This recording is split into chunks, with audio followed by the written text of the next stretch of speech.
Samedi 20 septembre 2014 et nous sommes là à la prison de Fleury-Mérogis pour apporter à Kémy Séba notre soutien et notre sympathie.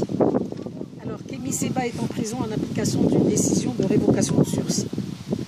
Cette incarcération est étrange dans la mesure où les faits qui lui ont été reprochés n'étaient pas graves. Déjà au départ, c'était une rixe tout à fait banale. En tout cas en ce qui le concerne, il ne risquait pas de récidiver et de troubler l'ordre public de nouveau.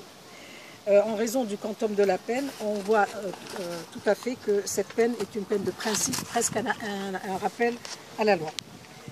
Alors cette incarcération est étrange parce qu'il est quand même venu plusieurs fois en France. Il est passé par la police des frontières à plusieurs reprises et on ne l'a jamais arrêté. Elle est étrange aussi parce qu'il a suffi qu'il se rende au théâtre de la Mine d'Or pour qu'on éprouve le besoin d'appliquer une peine que plus personne en France ne subit, parce que les peines de prison de 2 mois, il y a longtemps qu'on ne les effectue plus en prison. Alors je dois rappeler quand même que Kémy Séba, c'est un penseur, c'est un lanceur d'alerte, c'est quelqu'un qui veut faire prendre conscience, surtout aux Africains.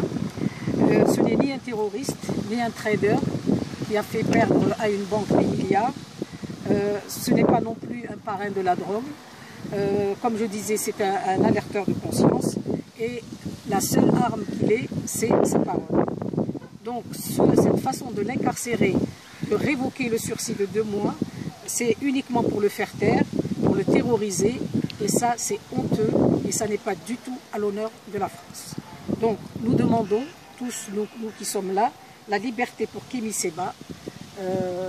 Peut-être que Pierre va ajouter un mot à ça.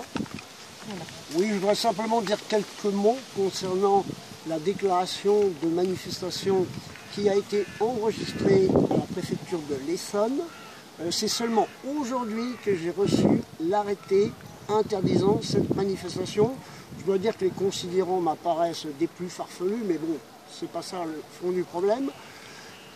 Ils mentent quand ils soutiennent qu'ils ne pouvaient pas me l'envoyer plus tôt, et notamment sur ma boîte mail, car c'était par cette boîte que j'avais reçu les imprimés que j'ai remplis. Par ailleurs, je tiens à préciser que très tard, hier, j'ai essayé d'avoir des informations parce que pour moi ce n'était qu'une rumeur d'interdiction.